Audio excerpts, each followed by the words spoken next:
Hello, and welcome back to Unspoken Emotions, the podcast where we share powerful stories of resilience, healing, and transformation. I'm your host, Rachel Elimelech, and today's episode is one that's bound to touch your heart deeply, as it did mine. My guest today is Jude Hill, a woman whose journey through grief, loss, and healing is truly remarkable. Jude's story is one of heartbreak, strength, and the power of embracing a path of healing that many may not have considered. In 1992, Jude lost her son, Adam, to a brain tumour when he was just 4.5 years old. A loss that would forever change her, yet one that led her to discover the transformative power of energy healing. Through her own healing journey, Jude has turned her pain into purpose, found in her business Sadness to Sunshine, where she now helps others navigate the painful journey of grief. Jude, thank you so much for joining me today. I'm truly honoured to hear your story and share it with our listeners. So a very big warm welcome to you.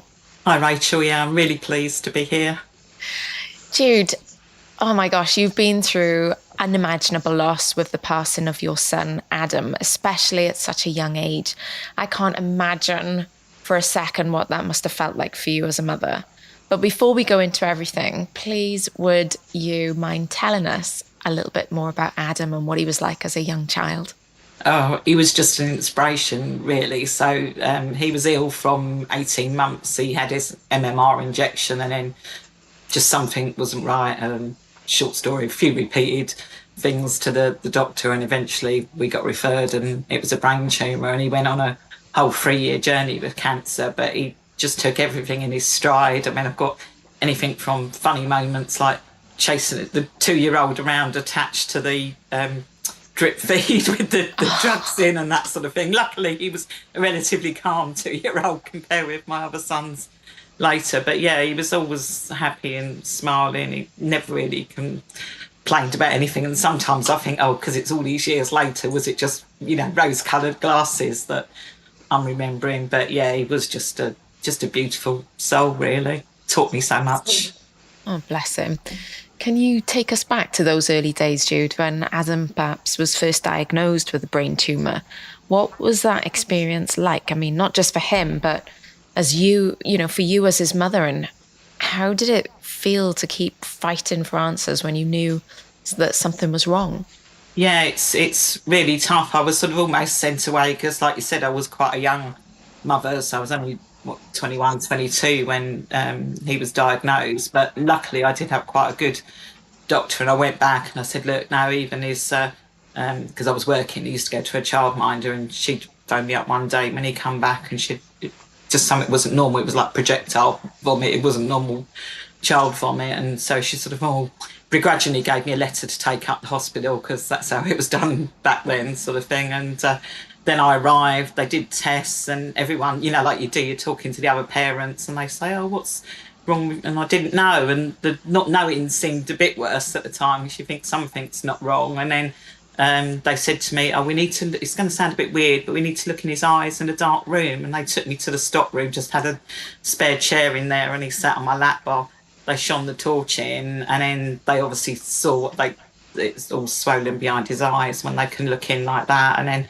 we got rushed up to Great Ormond Street for a scan, and then I got the bolt out the blue that it was a brain tumour. So you just roll with it. You've got that initial impact, but then he had an operation to remove it, and then he went through chemotherapy and radiotherapy. And another time I remember we was in the radiotherapy waiting room, and the nurses had come and he'd gone through, and this lady sitting next to me that was a bit like nervous and fit, she said, is he going in for treatment? And I sort of wanted to say, what do you think I'm doing sitting in a radiotherapy room? And I went, yeah.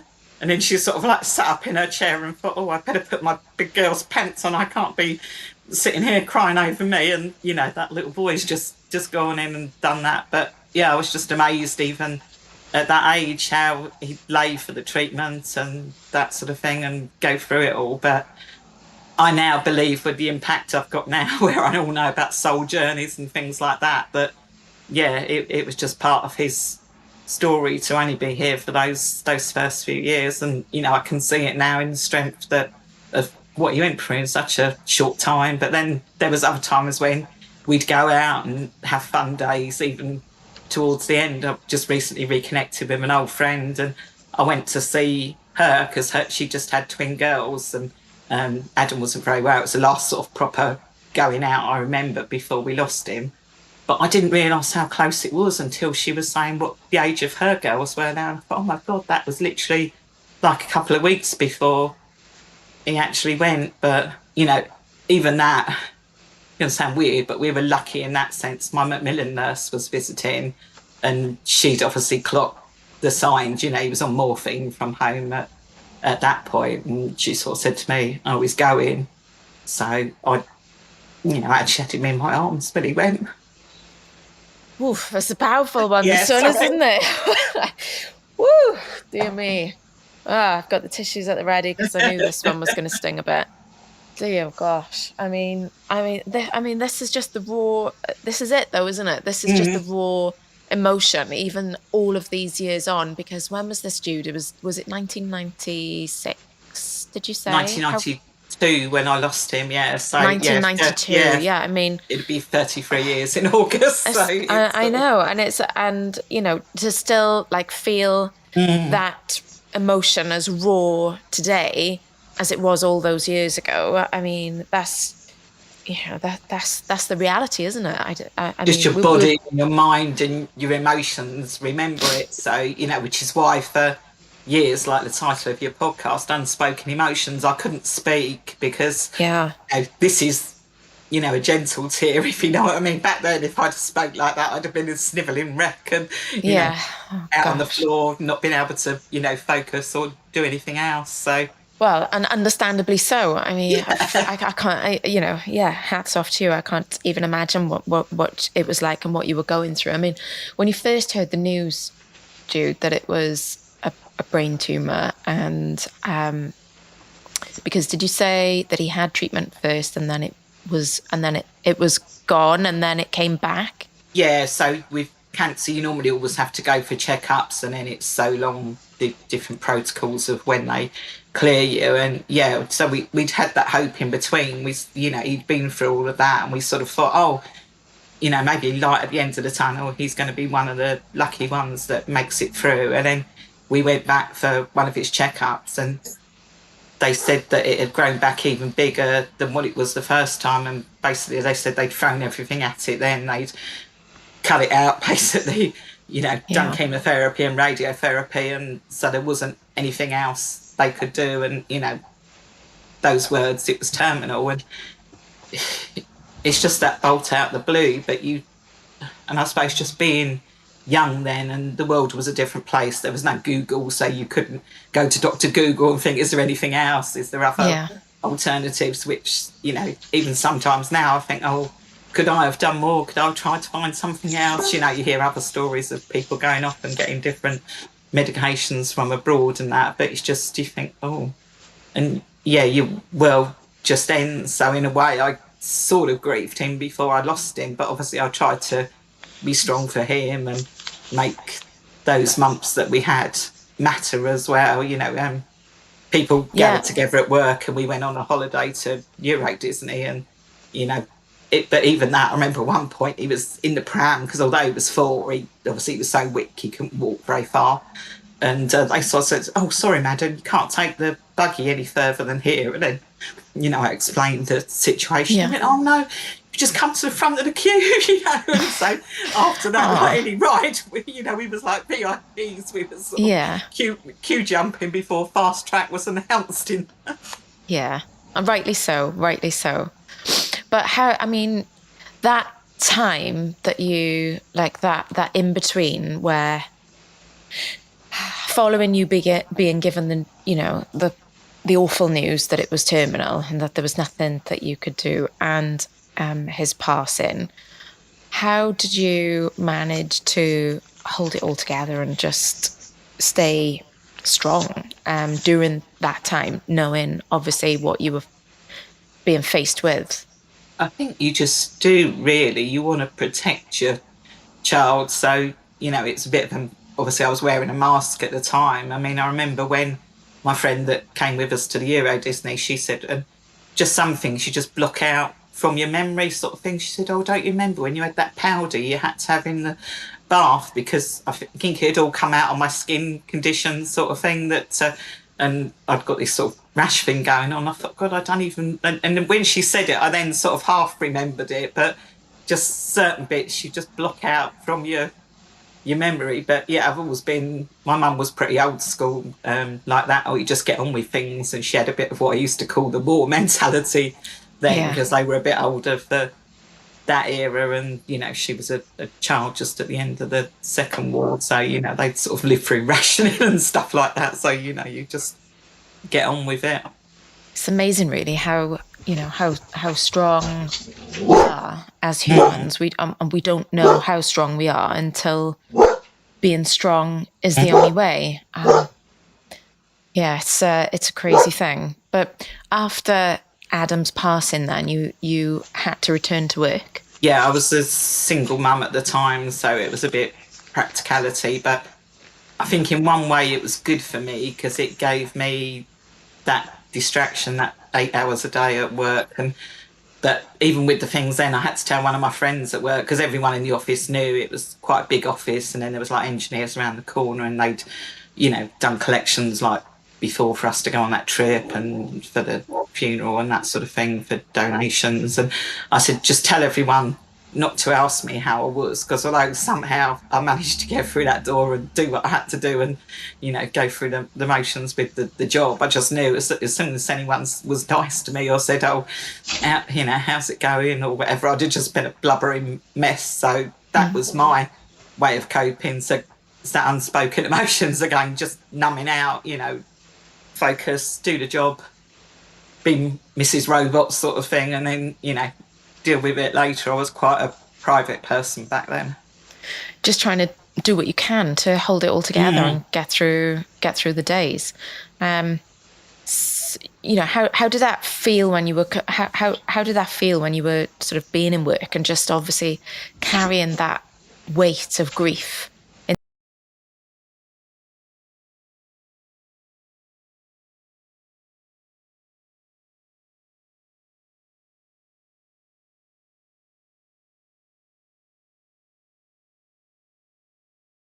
in silence, I guess, for many years because you were having to suppress it. You were wearing a mask. You had to go in and just get through your job, obviously to make ends meet and things like that. So, what do you think now in hindsight? You like that was doing to your body, holding it all in like that, bottling it all up. It was obviously it was yeah it was just suppressing it, and it's got to go somewhere. So I was saying out to my clients and that sort of thing, if you're holding in that grief, it's causing what we say in the holistic world, dis-ease in your body, and then it's going to come out sometimes as a disease. Like one of the ladies I work with, she ended up contracting fibromyalgia, as you can see where it's come from through the grief that she held in with her, and we worked around that. But yeah, so sometimes it's kind of present in physical conditions. I think with me, it was just that was the only way I could get through. You didn't want to believe it. Like even I was the only one of my group of friends at the time that had a child because I was relatively young. As you said, I was 24 when I lost him. So they were a bit like they didn't know what to do. They weren't even mothers yet. So to try and put themselves in a position of being a mother and then losing a child, they couldn't really empathise with me. There wasn't anything like there is now with the Facebook groups or podcasts like this where stories are talked about. There was no forums at all, sort of thing. So I just thought, oh, that's the way you've got to deal with it. You've got to get on with it. And I know there was that moment at that age that I thought I couldn't imagine ever not being in that pain because it's just so heart stabbing and gut wrenching and other words that you just can't explain it. But equally, I thought at that time, I thought, God, even if I lived like a poor life expectancy of 60 odd, I've got another 40 plus years on this earth. So the thought of living in that intense pain for that amount of time, I just thought, I can't do this. And then the other thing guiding me was I thought, well, Adam didn't get to live, so I need to try and live for him as hard as it was at the time. you know, otherwise that's gone to waste as well, you know. And then, Yeah. you know, a lot of people think, oh, they just don't want to be here. You know, I hear that from a lot of bereaved parents now. And, you know, back then I thought, well, if I felt like that, then my mum and dad would have just not only lost a grandson, they would have lost a daughter as well. So it was all that pushing on, some for other people more than me, but it got me through at the time, I suppose. Thankfully so. And then later, sometime later, you met your new partner, and you went on to have 2 children with him. Is that right? That's right, yeah. And how was raising those children and doing things with them what was that experience like? Obviously, you know, emotionally, raising children again, knowing the pain that you had experienced with Adam. Well, yeah, that was hard as well. I mean, even when my husband first said about he wanted to have children, he was a few years younger than me, and I did oh, are you sure you're old enough? You know, we haven't been together that long. And, you know, I didn't realise at the time. It's only now with the hindsight and looking back that I think that was obviously my fear of what if I have another child and then it happens again. So, you know, little things like neither of them had the MMR injection, because to my mind that potentially could have been a trigger. Even one of the Great Ormond Street nurses admitted that at the time. It wouldn't have caused the cancer, but it could have been that trigger point for the cells to start mutating. So I thought, there's no way I'm going to take a chance with that. And then even with things like that, you'd ring up for a normal doctor's appointment, it'd be, oh, I noticed that Nathan hasn't had his MMR, and you've got to go through the whole saga again and things like that. And then there was the points, like even when they first arrived, like Nathan was the first to come out of him and Daniel, and it was the first child that my husband had first grandson on his family's side. So everyone was like, oh, you know, as you would be. You know, obviously I knew the background and that, but it's different when it's not. You know, they're all wrapped up in their joy of, oh, it's my son and my grandson, and you know, it was fantastic. Don't get me wrong, I was happy that he was born and he was here, but it was only me that was feeling that sadness of, oh my God, he's, you know, his brother's not here. And by that point as well, I don't think we said that earlier for the listeners, I'd lost my dad and my mum by that point as well, because my dad had a fatal heart attack 18 months-ish after I'd lost Adam, and then my mum died about 18 months after that as well. So there was literally, you know, I didn't even have that, like, you know, me and my parents grieving, the brother wasn't there. It's yeah, it was very. That must have felt incredibly isolating for you, Jude. I mean, it must have felt like you had nobody to talk to, nobody that understood, like nobody that was around, you know, for obviously your time when Adam was with you, that you could talk to. How did that make you feel, just feeling so isolated like that? It's just, again, I think it was more pushing it down. And, you know, I've always been one of those people that on the most part tries to think of others a lot as well. You know, I had a couple of friends that were still around from that point, but then it's not the same, and then you feel like you don't want to burden them as well. You know, you know how heavy it is for yourself, so you just feel that you can't put down another friend, otherwise, you know, they're not going to want to come round and things. So it is, I mean, I'd got to a reasonable point then, I suppose, because it had been 6 years, and it's that slow progression, and there was that bit of fight, and, you know, I've got to live on for Adam. So, you know, it was normal for them. I had to introduce them to their brother and their grandparents by taking them to graveside visits, and, you know, we did that as they were literally growing up. It was just part of their norm of going to visit Adam there, and,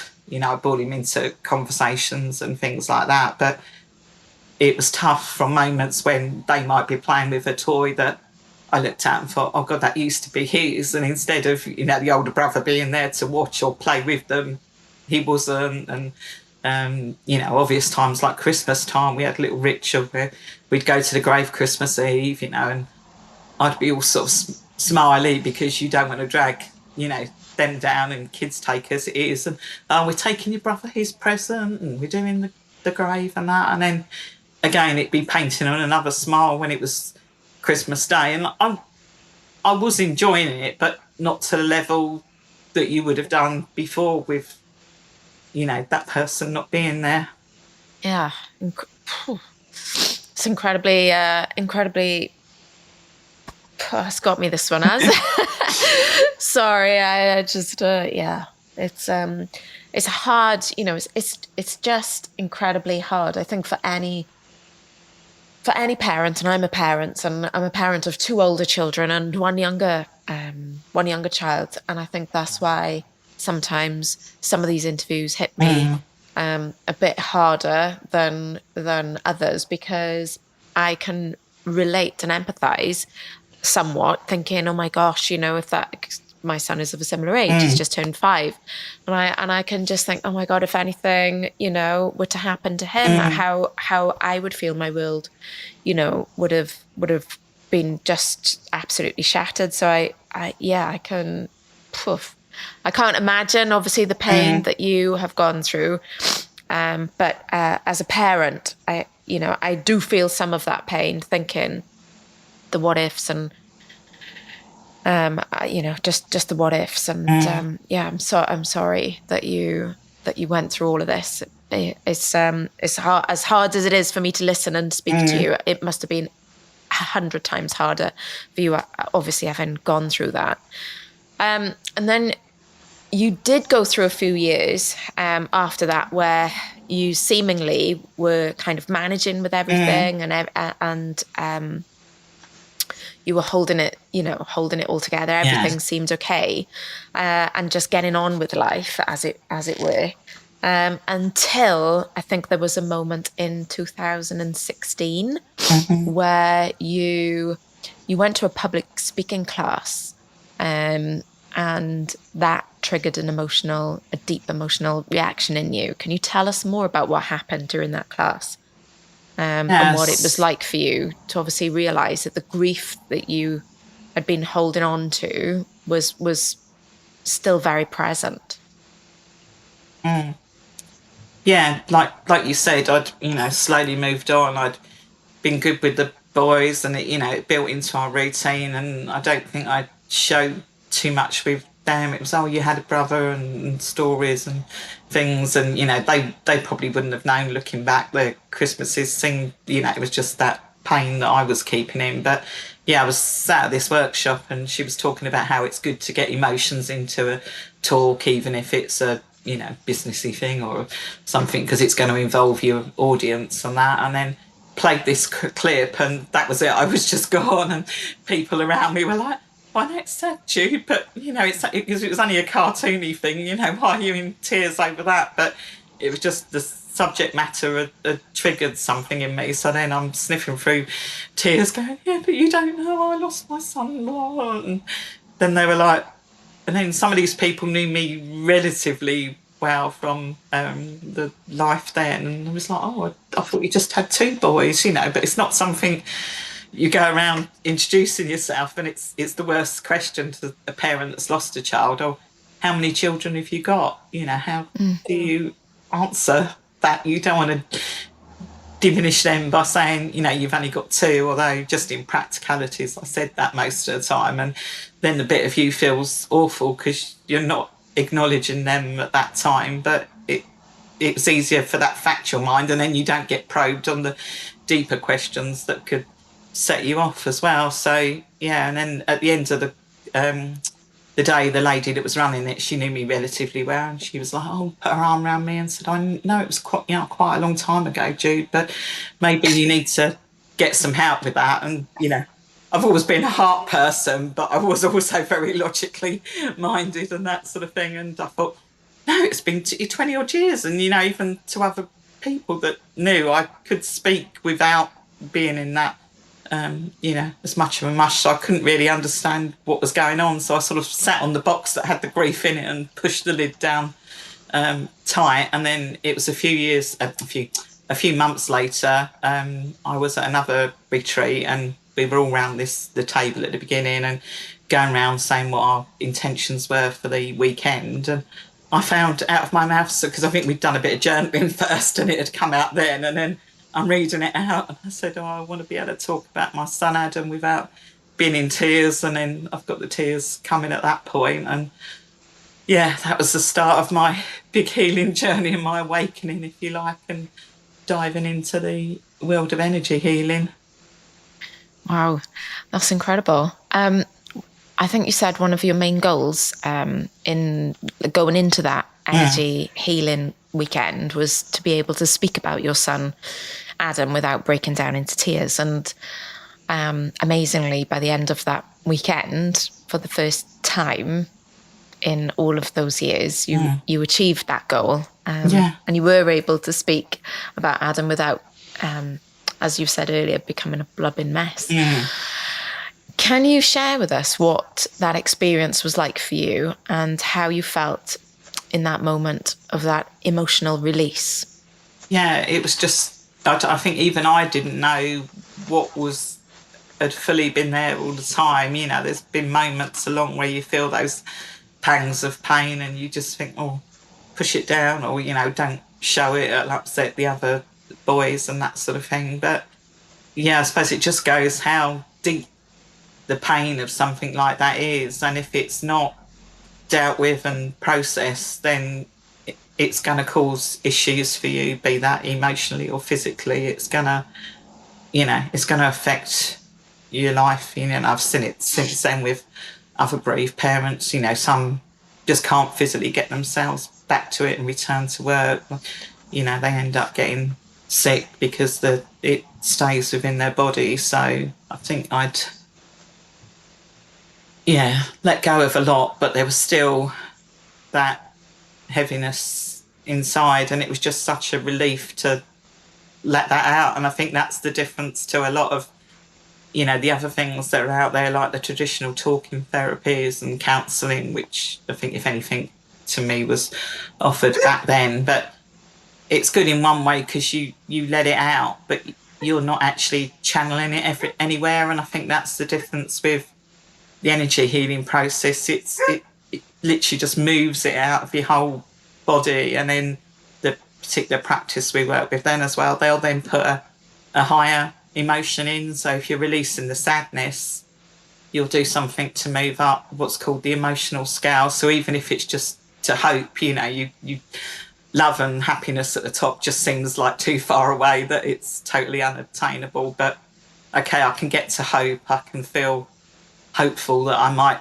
feel better, you know, and then you continue moving up the ladder until you can get to the points of, and that's sort of what come out of it at the end, that like the lady that was running it at the end said, you know, what would you want for another bereaved parent? And I said, just want them to be happy again, and truly happy, not the masked happiness of when I was having the good Christmas and, you know, oh, open your presents, boys, and that, and, you know, going off to loo for a cry or something and then composing yourself and coming back. But real joy, and, you know, back to when my friends were dragging me out of the weekends, and outwardly everybody probably thought I was doing fantastic. Oh God, she's back at work, she's working, she's out of the weekend with her friends. But obviously I was drinking to numb the pain at the time, doing what a 24-year-old would do, and masking it because, you know, they didn't want that level of pain and sadness and depression and that sort of thing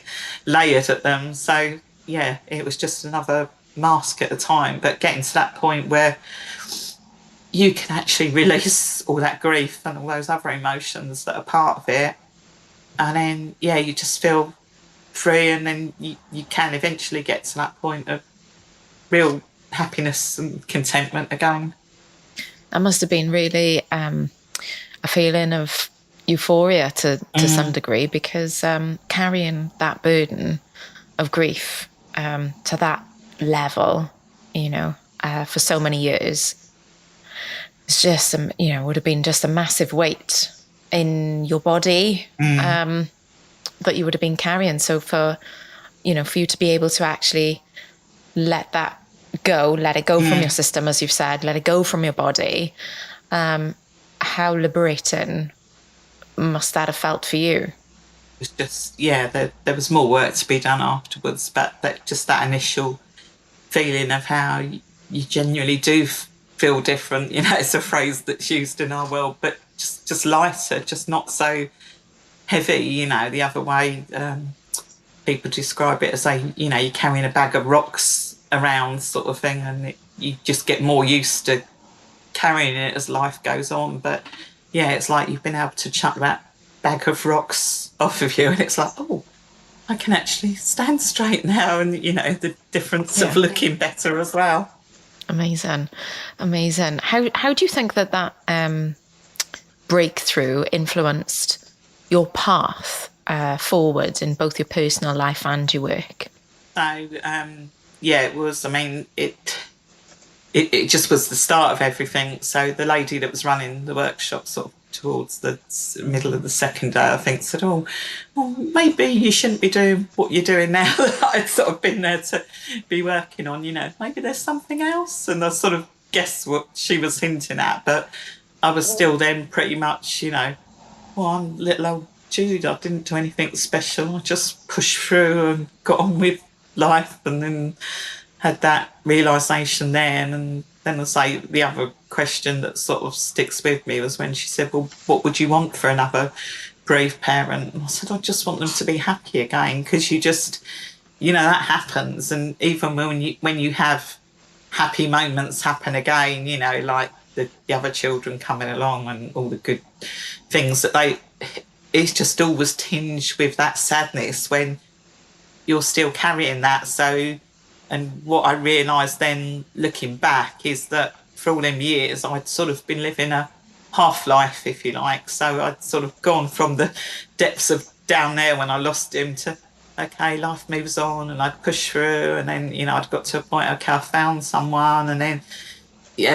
we've had kids again, and although there was the ups and downs with all those moments, very many bittersweet moments across the year, you still sort of plateaued at that level, but you release all that heaviness and grief and sadness and that's inside you, and then it's like, oh, I'm going up to this level again now. And it's not that sort of fake just putting on a smile and pretending to enjoy family events or going out with friends and that. You truly, it's getting to find those moments when you can laugh, and you can laugh without the guilt as well. So guilt was another big thing that later, when I went into more depths, I had to release quite a lot of as well. Through all of that healing, like when you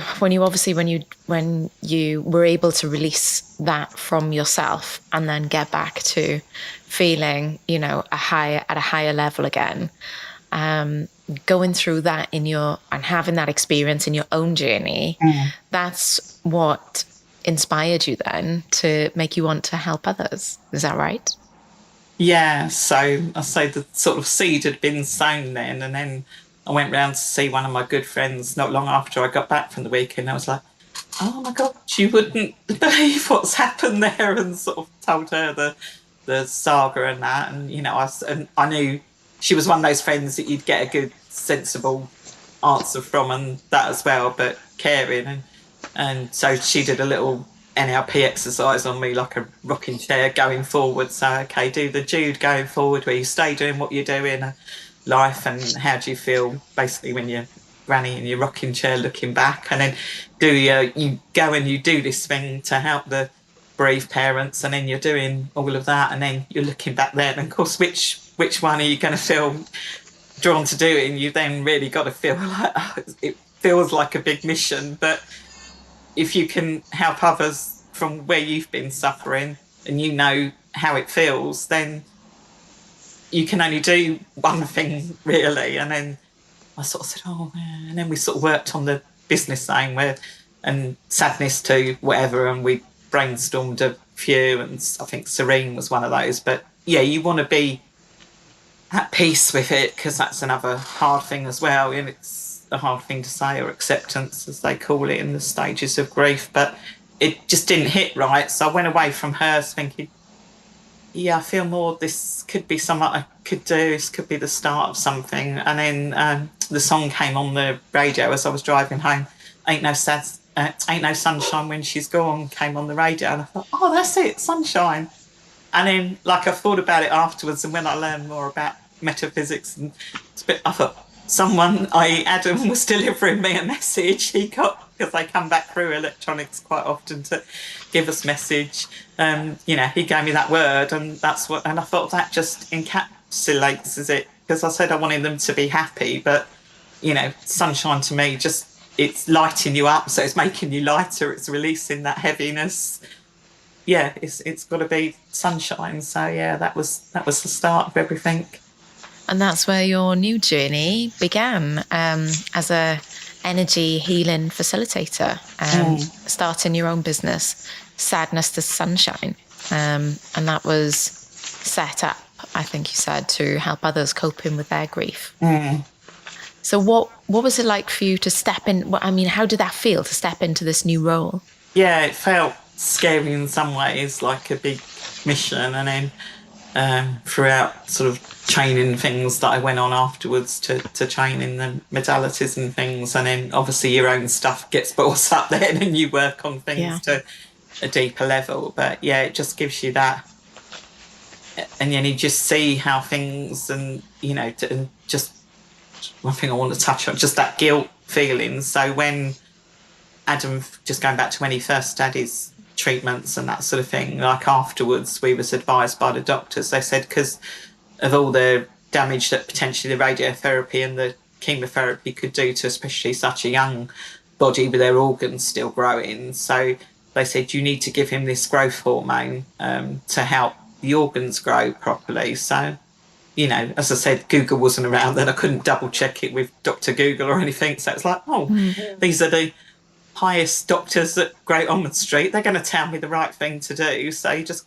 and I was quite relatively young as well, so it's like, okay, I'll do this. So gave him the injections, and then of course when we got the diagnosis and it's come back, and then my logic brain just went into like, well, growth, I was giving him this growth hormone that could have made the tumour grow back. So then you think, oh my God, you're damned if you do, damned if you don't. If I hadn't have given him the growth hormone, maybe the tumour wouldn't have grown back, but then maybe he would have had horrible issues with his organs, because that's why they told me I had to give it to him. So, that was another thing that I'd carried for years that I didn't even realise fully I was carrying. I thought I'd taught myself around it across the years. I was like, well, you did what the best thing was, you followed what the doctor said, and you think the doctors know best, so who was you to question what these specialist doctors were telling you and that sort of thing. So you do it on that level, but in your heart level you just think, I could have made it come back by doing that. So that was another massive thing for me, and I think all parents go through that when, I've seen that in the clients I've worked with the, whatever age, whatever the circumstances, if it's an older child and they've got, knocked over after a night out, or, drinking drugs or whatever, or done something, you just think, I should have been there for them, I should have done that, or I should have checked on that other thing, or, even if it's totally out of your control, it's just one of those things, for want of a better phrase, you still feel as a parent that you should have done something. You feel your job as a mum is there to protect them, and even when they're bigger than you and that sort of thing, you just think, I should have been there and should have been able to do more. So that was another mammoth part of that, the fully letting go of that guilt as well, and not having that weigh you down. I think that's felt by a lot of people in those situations, and even in other situations where they haven't lost someone in those circumstances. I think just that what if, and I could have, should have, was there any more I could have done? Is quite a common feeling to have.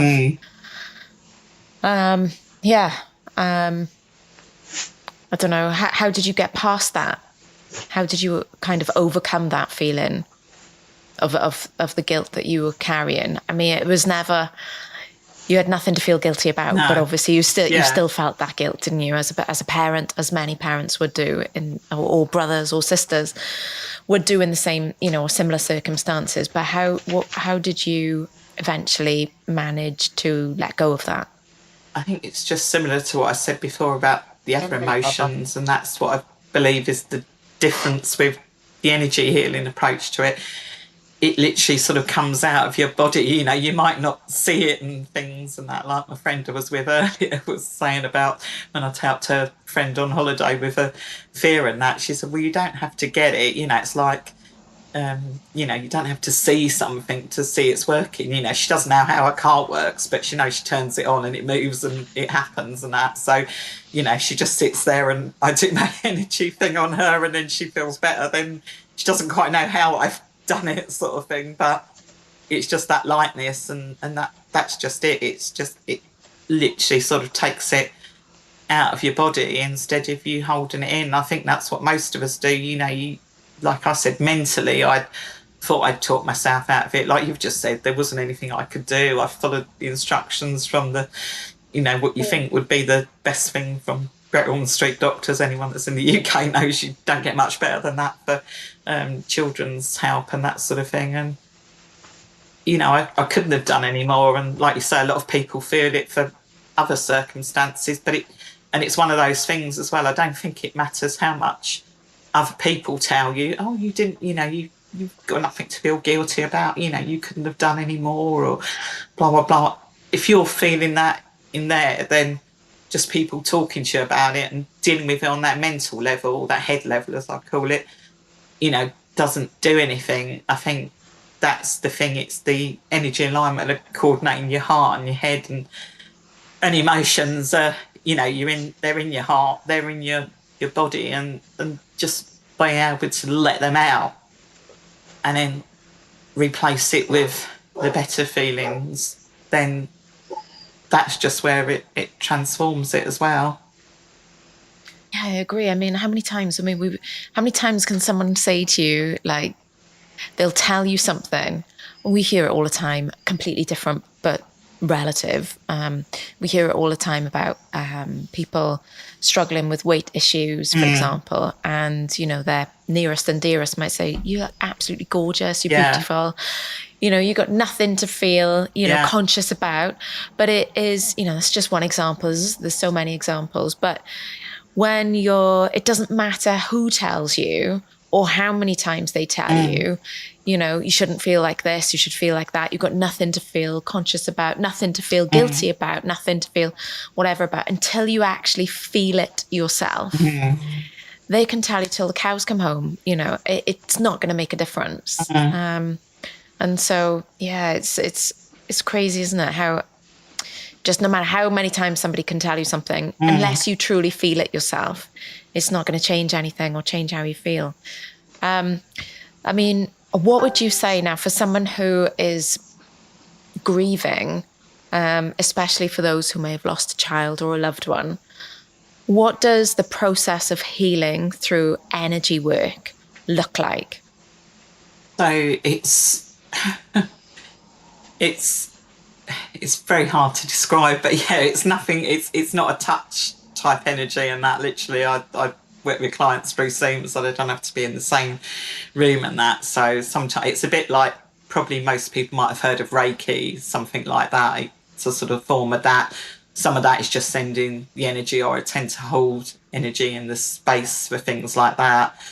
But yeah, sometimes it's just getting down to the depths, whether that's something like you journal first for it to come out, because sometimes you don't even know what you feel and you've blocked it for so long. Like me, you think you're all right, so it's going into the depths and doing things like journaling to get it out. What really is it that's coming up for you, and just feeling in a safe space with someone that you trust. And then it's just that process of releasing it. It's one of the ones I use. It's just a couple of things. There's like an alignment for when you're releasing whatever you've got, and then because that's then a void, you're going to choose what you want to put back in. And then it's something, it's So a bit similar to an affirmation, but it's stronger than that because it's sort of going into your body. So when people say affirmation, like you say, if someone was worried about how they look and you say, well, just say, I look lovely in the mirror every morning. If you don't really believe it, then it's not going to happen and that sort of thing. So it's all about the embodiment of it, and that's where the energy works different. You take it on board. So like I was saying, if I'm trying to get my people to go straight from deep grief to happiness, they're going to go, what the, it's too big a distance. So, okay, we're going to go from releasing that grief. Can you just feel calm at the moment? And they might think, oh, okay, I can accept calm. So then you're going to work on building the feeling of calm into your body. And then in the next session, you'll go up to a higher emotion till you get to that point. And then that's what I find now. I'm living more of my life generally at that higher level. Yeah, we all have our bad days. I'm not some robot that doesn't, and that, something doesn't go wrong and you throw that out, but then you think, oh, hang on a minute, I've got tools to deal with that. Or you get around people, you've got friends, so then they'll say, oh, haven't you got something you can, oh yeah. So yeah, I mean, it's just life, isn't it? Life throws these curveballs at us. I call it the crazy carousel of life because we never know. Every day is different, one day to the next, and we all these tools that we're sort of learning and carrying out more research, and the internet is such a fantastic thing. It's a blessing and a curse because so many people are spending so much time on there. They're just wasting years of their lives doom scrolling. But for those who are using it purposefully, it's just such an amazing addition to our lives now because we've got so much information at our fingertips that obviously you unfortunately didn't have all those years ago when you could have really done with it too. So I mean, obviously the first step is that you've said now is journaling, to making a note, writing it down, getting it out, what it is that you're actually feeling. And thereon after, how, could you put a sort of timestamp on this? How long, when you're working with someone, Jude, how long for somebody to see the light at the end of the tunnel as you needed to see and feel when you were on that weekend? Fortunately for you, it took you the weekend to kind of be in a position to speak about Adam without breaking down into tears. For someone else on a similar journey, how long do you think that it might realistically take for them to get from where they might be as you were to where you could take them? I mean, I think it just varies. Most of the people I work with, I find normally on a one-to-one basis, we do 6 months to start with, because I know it sounds like a long time. You think, well, you did it in a weekend, and again, it depends where they are on their journey, but without realising it, I've done quite a lot of work across those 20 years to get to that point, of in my own little way of doing things like that. So yeah, it does depend where they are, but I think that's a nice little time span, because although I dealt with that biggest emotional release on that time, afterwards in one of the main techniques I use now, I went on a whole 10-month journey, and that's a deep dive on all the different areas of your life, emotions, relationships, a massive one. I did quite a lot of releasing on that as well. So to be a whole transformation, and some people end up then wanting to do, some more sessions because they want to go further ahead and work. I think the journey of self-development, is ongoing sort of thing. I'm not even saying I'm completely cooked, if that's what or you need top ups. I'm in certain memberships and trainings and things to still keep my energy where it is, because you need, and having the right people around you as well is a big thing as well. Yeah, I think it's important to remember that everybody learns and heals and develops at completely different speeds and timeframes, and some people have got deeper work, and some people maybe like yourself, who had all of so many years of like going over different things and going through different things for a number of years, everybody's at different levels as well. Just having an appreciation of, what might take somebody a couple of months, might take somebody else, longer. But it's just, there's not a one size fits all, and everybody heals at different, at different times and different time scales. So it's just, I think, for people listening to have an appreciation of, you're not taking longer, you're not far behind of where you should be on your journey. Everybody's at just different points, and some people just need to understand and appreciate that they might want a more deeper level, go to a far deeper level of sort of healing and restorative work than others. And some others, and obviously that's going to take a lot longer. But for others, then they might just need to get, or want to just get to a certain point, and that's, they're happy with that. But just appreciating that people are on different levels and they want different things. But yeah, it's just as a sort of guide, a guideline of timescales. Of what people can expect. But as you reflect on your journey, what are some of the biggest lessons do you think you've learned along your way? So I think one of the ones would have been to have got help earlier, not that there was a lot around in my case because of the nature of where we were in the lines of things like the internet back there as well, and get the right sort of support. I mean, one of the things that did shock me after that weekend, when I was doing my exploration of, shall I do this? I thought, I joined some of the Facebook groups for bereaved parents that are out there, because that was one of the key areas. And one of the things that struck me, apart from how many people there are out there in different ways that have lost a child, and I'm talking like adult children as well, they're still your baby, even if they're your baby of 38 and you're 60, they're still your child. But just some of it, how it was, and I suppose that was me to a degree, although I'd hidden my pain more deeply. It wasn't as outward of some of them, but some of them are 10 years on, it's never better, 20 years on. I thought, if I'd have read things like that as that 24-year-old Jude, if the internet had been around then and I'd joined them, I'm not sure whether I would have got as far as I did on my own, even up to that point, before I discovered the energy healing. Like I said at the beginning, that thought of living the next maybe 40 plus years in that pain, that was just horrendous. I couldn't imagine ever not feeling that intense pain, and it lessened across the years, and then dropped obviously even less when I discovered the energy healing. But yeah, just to reach out and get that support. And some of it's not, it sort of keeps them stuck in that energy as well, and you need to find people that have got that thing where they are going around living life after loss. That's my thing really. It's absolutely tragic, and you do anything, I even said all these years later, apart from the only reservation now, I've got my other sons, but certainly before them I would have said in an instant, if someone said Adam can come back and you can go, it's like, yeah, I'm off, bye.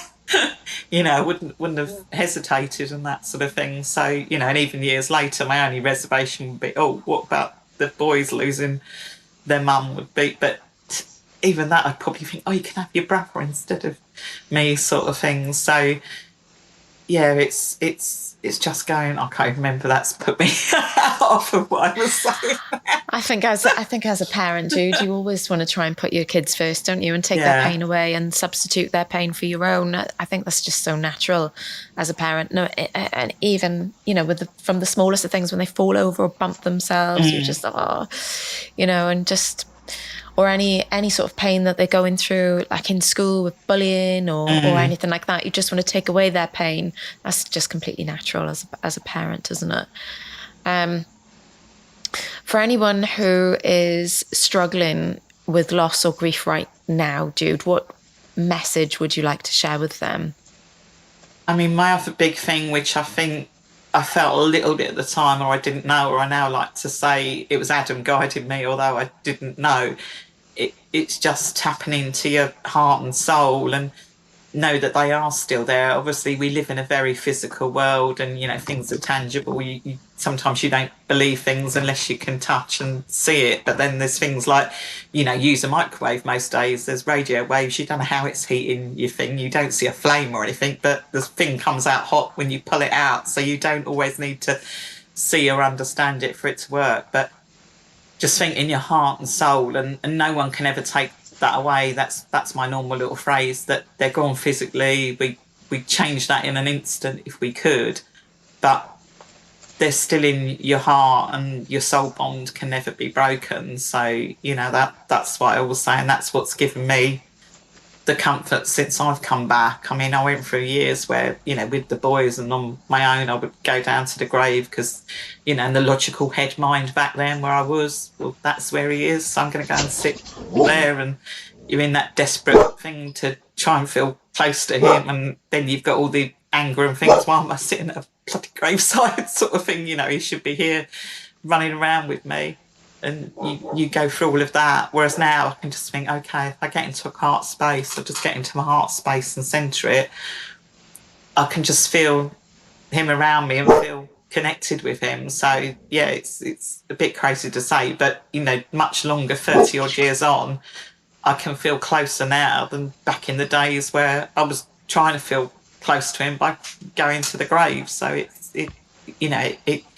it can happen in an instant like that, and it's not the same, but that's my biggest thing that brings me comfort now. It's happened, and all the practical things, we can't change it, but they can't take that away. And it's also remembering back to happy times and being grateful, and that gratitude for the amazing 4.5 years I had with him, and everything he showed me in that time. Oh, Jude, I mean, your message there is beautiful, and I thank you so much for opening your heart and laying yourself bare to us today. And it was a very tough interview, probably one of my toughest so far, emotionally. But I thank you deeply from the bottom of my heart for being so open and so honest and raw and helpful to so many listeners, because I know that there will be people out there who will be on a similar journey and have gone through similar things. And if our conversation can help them even just a little bit find some strength through their day, then it was worth it. And I thank you deeply for that. So as tough as it was, thank you, Jude. Your story is one of such deep resilience and transformation, and from the heartbreaking loss of Adam to discovering the power of energy healing and now helping others navigate their grief, you have turned your pain into a profound source of healing for others. Your work and your journey will resonate deeply with so many listeners, especially those who are carrying the weight of loss in silence. And thank you again for sharing your heart and your story with us today. Your journey is a beautiful reminder that even in the darkest moments, there is always the possibility of healing and transformation. Jude, just before we finish, can you tell us how people can get in contact with you if they want to perhaps talk with you further about your services, please, from your business, Sadness to Sunshine? Yeah, sure. Well, the website is sadness2sunshine.com. So basically everything can be found there. And I'm Jude Hill on the socials, on Facebook, and I think the Instagram handle's slightly differently. But yeah, the name's on Facebook or on LinkedIn as well. So you can look me up under my name there, or just look up the website. Amazing, Jude. Thank you so much. And we'll obviously drop the links into the show notes as well too. So thank you again, Jude. And to those who are listening, if this episode resonated with you, please share it with someone who you think may need to hear it. And don't forget to leave a review. Follow Unspoken Emotions for more stories like Jude's story of grief and healing and the power of transformation. As always, remember, there's strength in every step and courage in every story. Until next time, big love.